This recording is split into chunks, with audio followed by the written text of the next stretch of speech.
guys यस्तो धुलो धुलो भयो के हामीहरु गुड आफ्टरनुन सबैजनालाई जाडो हुन्छ भनेर चाहिँ फाइनल्ली हामी चाहिँ नेपाल गरम छ गाइस हैन धुलो टाल्लेर यस्तो मैला भएको मेरो मामु मेरो छोरा अनि भान्जी हेलो गाइस सिस्टर बोर्डरमा ठ्याक्कै बोर्डरमा छ गाइस हैन बोर्डरमा आइसकेको छु आई एम सो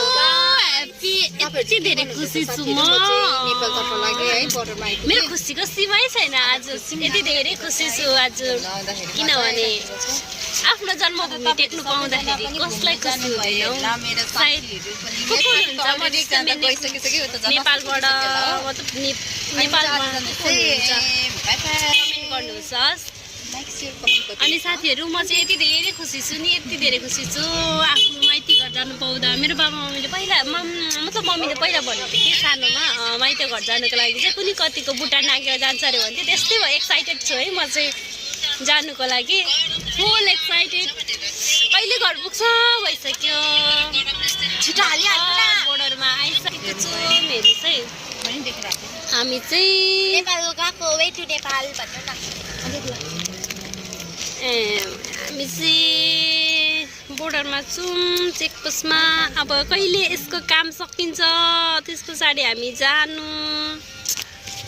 कहिले आइपुग्छ मेरो माइती गाउँ मेरो जन्मभूमि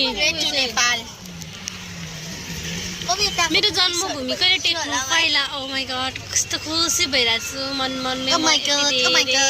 एक्साइटेड मन पनि छु हामी सबैजना साथमा अरू बेला भन्दा छुट्टै रमाइलो भइरहेछ किनभने अरू बेला त म मेरो नानी हस्बेन्ड मात्र हुन्थ्यो आज चाहिँ फ्यामिली टुर भएकोले झन् बेसी खुसीको साथसाथै एक्साइटेड पनि छु कहिले घर पुग्ने होला भनेर हेर्दै गर्नु होला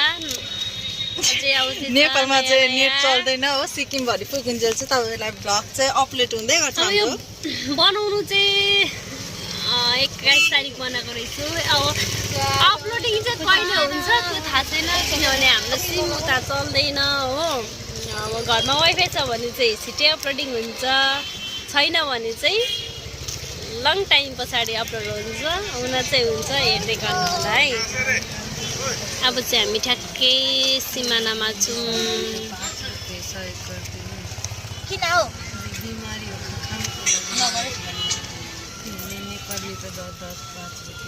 पैसै छैन नि भाबी 5